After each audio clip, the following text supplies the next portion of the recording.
오늘은 맥주감사주일입니다. 이 맥주감사주일을 왜 드리게 됐는가? 성경의 구약 성경에 3대 명절이 나와요. 그 중에 하나인데 이 맥주절을 오순절이라고도 하고 칠칠절이라고도 해요. 근데 우리나라 개신교가 이 맥주절을 어떻게 해서 받아들여서 드리게 됐느냐? 우리 믿음의 선조들이 대단한 거예요. 어떻게든지 하나님 앞에 감사절기를 드려야 되는데 이스라엘의 절기하고 맞지가 않아요. 그래서 이분들이 이 맥주절을 어떻게 드렸냐? 옛날에 시골에 농촌에 우리가 살다 보면 알지만은 우리나라가 이모작을 하는 나라, 이모작. 그래서 전반기에는 보리 농사를 짓습니다. 후반기에는 벼농사를 지어. 잘 몰라요? 모르는 이야기야? 그래서 내가 욕을 메고 왔잖아. 내가 이렇게 잔머리를 쓰고 사는 사람인데. 그런데 대부분 옛날에 보리 농사 지을 때 6월달 말이면 마감돼요. 거의 추수가 끝나. 그리고 이제 모짜리 보고 이제 벼농사 들어간다고. 근데 공교롭게도 그때가 또 딱 1년의 절반이에요. 그래서 7월 첫 주를 후반기를 시작하는 이 뜻깊은 첫 주에 전반기를 결산하며 맥주 감사주일을 우리 조상들이 드리게 되었으니 얼마나 지혜로운 일이냐. 그리고 후반기에 추수감사절을 또 드리는 거예요. 그러니까 피해갈 수 없는 감사절기가 두 번을 딱 하나님, 이것도 하나님이 허락하지 않으면 안 되는 거거든요. 근데 왜 두 번을 우리나라에 감사절기를 허락을 하셨을까? 1년에 반드시 두 번은 기억하고 넘어가자. 뭐를? 하나님의 은혜에 대한 감사를 하고 가자. 피할 수 없잖아요. 피할 수 없어. 사실은요, 감사절기가 아니면 감사설교를 몇 년에 한 번 하기도 힘들어요. 그렇지 않겠습니까? 근데 피할 수 없는 감사. 오늘 우리가 하게 되었다, 이런 뜻이에요. 자, 우리가 하나님께 감사할 제목을 따지자면 억만 가지가 넘습니다. 즉, 하늘을 두루마리 삼고 바다를 먹물을 삼아도 하나님께 감사할 제목을 다 아랠 수가 없어요. 우리가 지금 깨닫지를 못하고 부족하고 믿음이 없어서 그렇지, 교만하고 강팍해서 그렇지, 그 감사의 제목을 따지려면 끝도 없습니다. 끝도 없어. 숨 쉬는 게 감사고, 눈 뜨고 있는 게 감사고, 걸어가는 게 감사고, 손가락이 5개 있는 것도 감사해요. 왜냐? 육손이도 있거든. 우리가 하나님의 택함 받았다는 것을 당연하게 생각하는 사람들이 많아요. 마치 이렇게 착각하는 사람도 있는 것 같아. 하나님이 나 안 구원해주면 어떡하려고 그러냐? 하나님 손해지. 마치 그렇게 생각하는 사람처럼 보여요. 그럴 수 있는 것입니까? 절대로 그렇지 않다. 하나님이 우리를 택하여 선택해 주셨다는 것이 우리가 하나님 앞에 가장 먼저 감사해야 할 조건이라는 거예요. 하나님이 택했다는 건 천국 보낸다는 거예요. 하나님이 택하지 않았다는 건 지옥에 보내버렸다는 뜻이에요. 그런데 문제는 시간이 흐르면 잘못된 면역이 생겨가지고 구원의 감격과 믿음이 식어지기 시작하더라는 거예요. 그러니까 믿음을 떠나는 건 아니에요. 교회를 안 나오는 것도 아니에요. 예수님을 부정하는 것도 아니에요. 그런데 감격이 식어져 버려요. 병에는 면역이 생기면 좋습니다. 그래서 그 병이 똑같이 와도 이겨내는 건 좋아. 그러나 영적인 면역은 아주 나쁜 거야. 다시 말해서 예배를 드릴수록 눈물이 나고 새 은혜가 임하고 감격이 있어야 되는데 어떻게 된 일인지 예배를 많이 드리니까 이제는 당연하게 생각이 되버려요. 이북에서 삼시세끼만 먹으면 내가 못할 일이 없겠다. 그렇게 하고 내려왔는데 내려와서 배가 부르고 나니까 나보다 월급 많이 받은 사람이 시기가 나고 나만 살림이 만만치 않다는 것이 알게 되니까 이제는 음식을 아무리 맛난 걸 내 앞에 놓아도 미소가 사라진 마치 그런 모습은 아닌가 싶습니다. 대학에 들어가니까 난리가 났어. 합격했다고 방방 뛰고 한 학기 다녀보더니 입이 이만큼 나와가지고 멀어서 못 다니겠대. 학교를. 이게 인간이야. 이 어려울 때 취업이 됐어요. 난리가 나서 똑 돌리고 얼마쯤 다니니까 회사를 못 다니겠대. 왜? 야간 근무가 많아서 못 다니겠대. 그런 줄 몰랐어요? 그런 줄 모르고 그 회사를 들어갔냐고. 아니, 그 사람에게만 부당한 야근을 시키는 게 아니에요. 내가 변해버린 거예요. 이런 잘못된 면역이 생겨서 하나님 앞에 구원의 감격과 감사의 능력이 사라지지 않는 저와 여러분이 꼭 되기를 축원합니다. 그러니까 하나님이 나를 택했구나. 이거 하나만으로도 우리는 넉넉히 이 세상의 고난과 의문점을 이겨낼 수 있는 힘이 생길 수 있다. 그런 말이에요.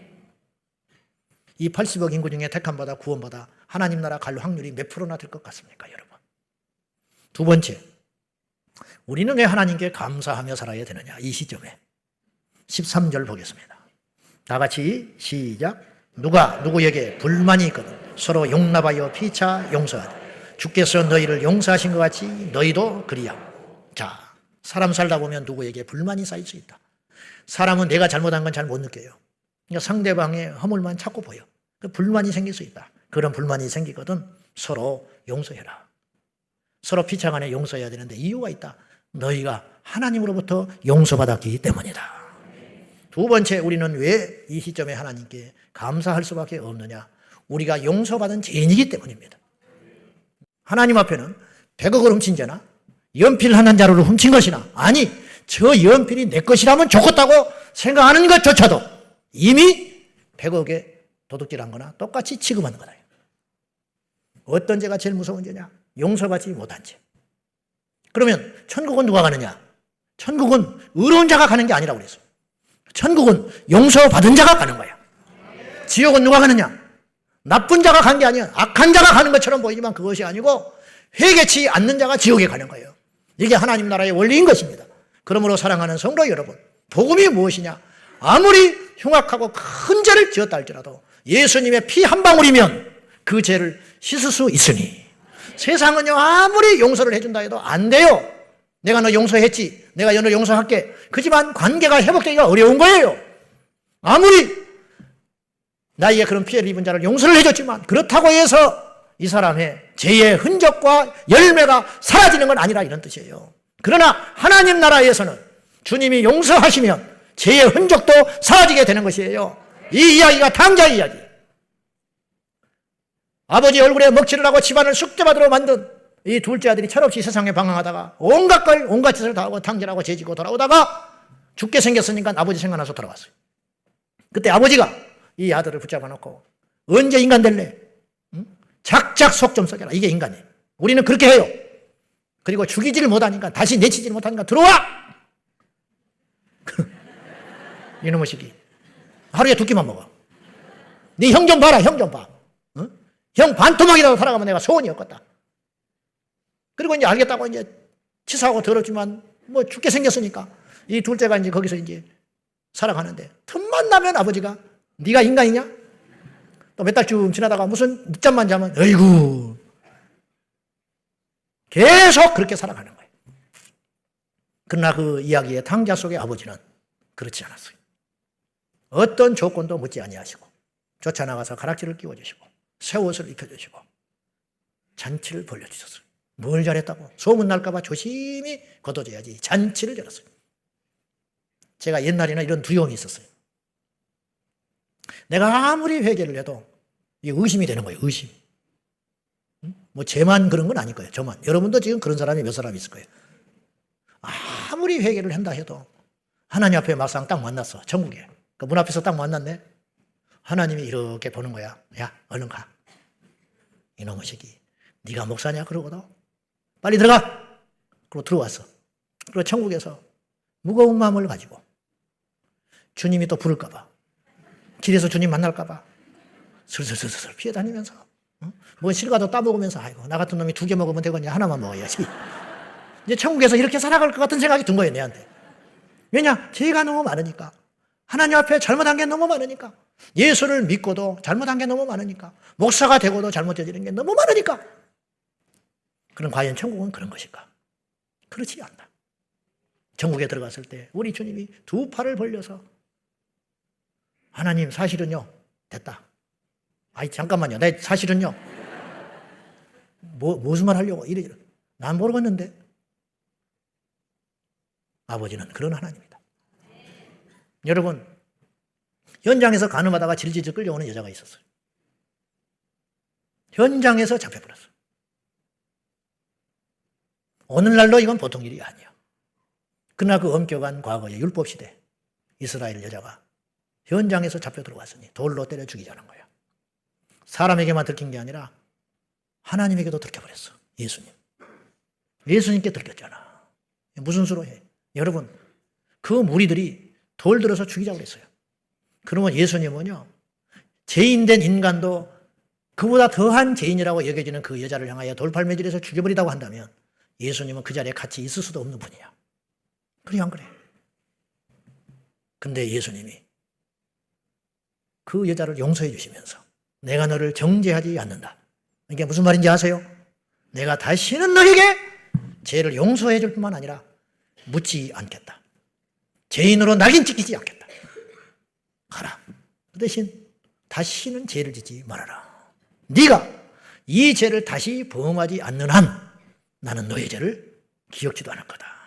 이게 복음의 능력이에요. 이것이 복음의 능력이에요. 우리 하나님은 그런 하나님이다, 이런 뜻이에요. 죄를 기억지도 아니하시는 하나님. 우리가 이 땅에서 보면은 복이라는 게요, 장수하는 것이 복인 것 같아요. 돈이 많고 자식들 잘 뻗어나가고 그러는 것이 복처럼 보여. 그러나 성경은 그걸 복이라고 말하지 않아요.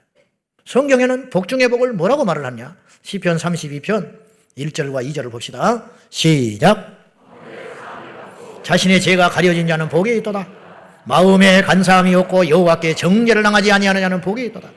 허물의 사함을 받고 아무리 허물이 많아도 사함 받은 사람, 아무리 자기의 죄가 크더라도 죄를 가린 사람, 그 사람은 복이 있다. 그리고 여호와께 정죄를 당하지 않는 자는 복이 있도다. 어떤 사람이 정죄를 받지 아니하느냐? 하나님께 회개하고 철저히 용서받은 사람. 그런데 하나님이 오늘 우리에게 어떤 은혜와 복을 주셨냐? 너의 죄가 아무리 크다 할지라도 와라, 이야기 좀 해보자. 주님이 그랬어요. 이사야 1장에서 변론 좀 하자. 우리 한번 속 시원하게 이야기 좀 해보자. 너희의 죄가 주홍 같다고? 너희의 죄가 진홍과 같다고? 그래. 그러나 내가 너의 죄를 허물을 용서하니 너의 진홍 같고 주홍 같은 죄가 양털과 같이 흰눈과 같이 되리라. 하나님이 용서를 선언해버렸어. 네가 간음을 했다고? 네가 옛날에 그 못된 짓을 하고 살았다고? 걱정하지 마. 내가 다 없이 해줄게. 언제? 지금 이 순간부터. 앞으로 너는 죄가 없는 거야.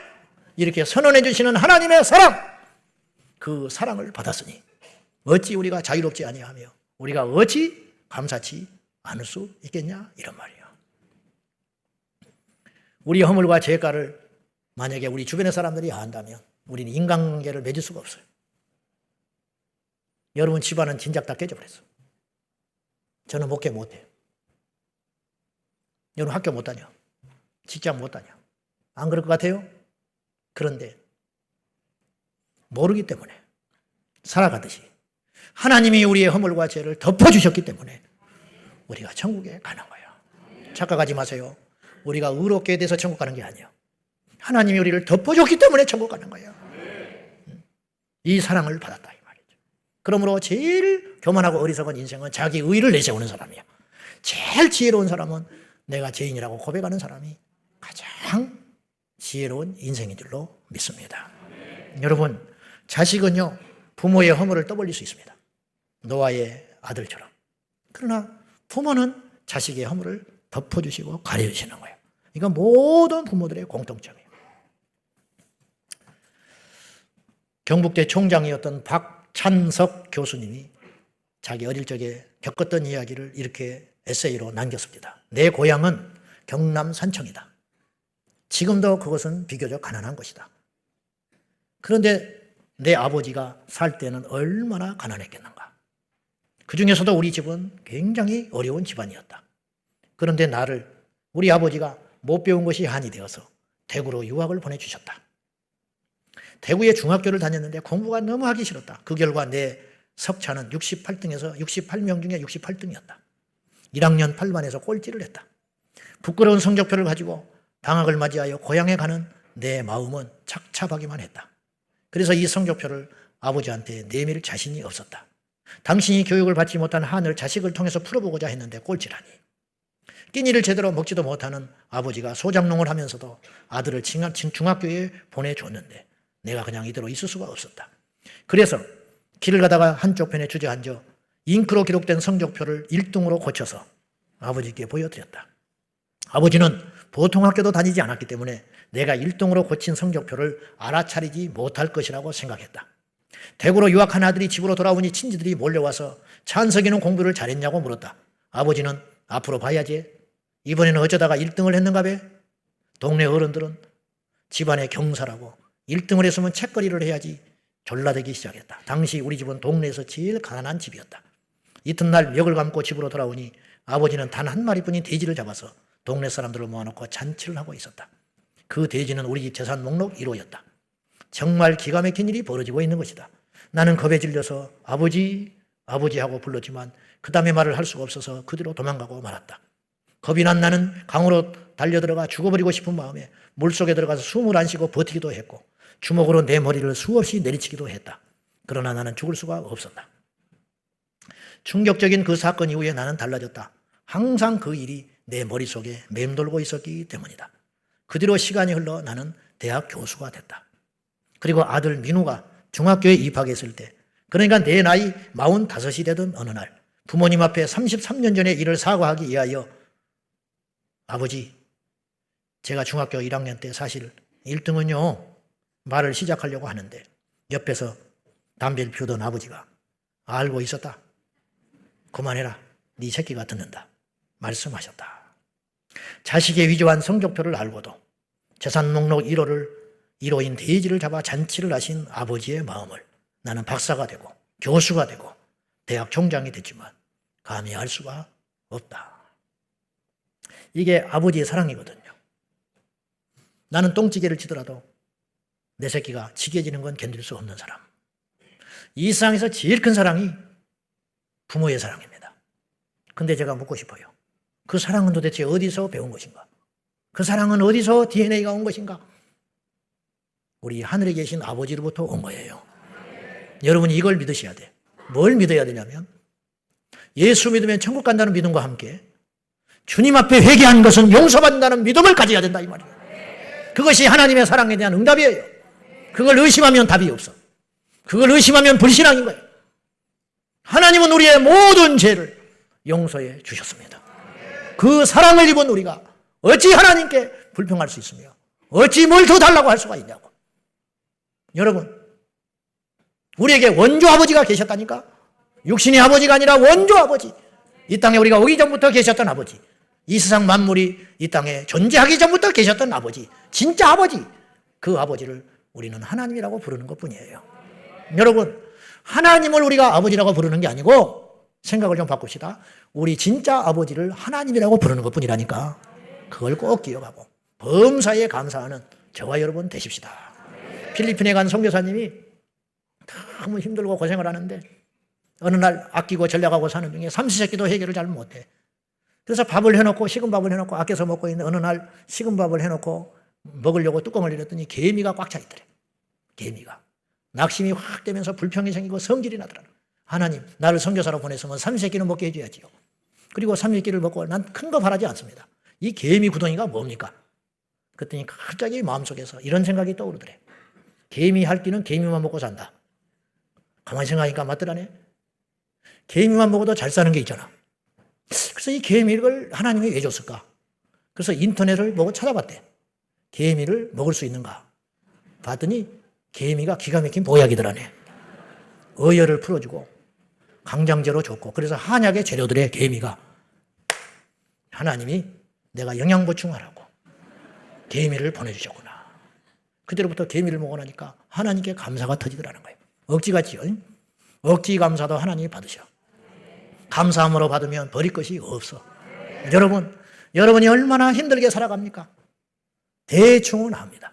자식 때문에, 돈 때문에, 부모 때문에, 형제 때문에, 일터 때문에 얼마나 고생을 하고 살아가십니까? 그러나 아십니까? 고통에는 뜻이 있다고. 그 고통 때문에 우리가 천국 가게 한다는 것을. 천국에 가면 안다니까. 저는 그냥 미사역으로 여러분에게 검은 걸 희게 믿게 만들려고 하는 게 아니라 머리가 있으면 생각을 해보라고. 하나님이 아들을 예수님을 우리에게 아무 조건 없이 내줬어요. 근데 뭘 아깝게 여기겠냐고. 요거는 장식품이 아니라고 그래서 내가 생각을 하라고 주신 거야. 요 머릿속에 있는 꾸불꾸불한 건 우동이 아니야. 이거는 생각하라고 주신 거야. 생각을 잘 하셔서 우리 모두 범사에 감사하고 작은 것에 감사하고 그래도 믿음이 생기거든 고난 중에도 감사하여 우리 하나님의 영광을 나타내며 날마다 승리하는 우리 온 성도들이 되시기를 예수님의 이름으로 축원합니다. 기도하겠습니다. 살아계신 하나님 아버지, 초짜 신앙은 달라고만 합니다. 그러나 성숙한 신앙은 감사하는 신앙입니다. 주여, 원망이 변하여 불평이 변하여 감사와 찬양이 되게 하여 주시옵소서. 예수님의 이름으로 기도하옵나이다. 아멘.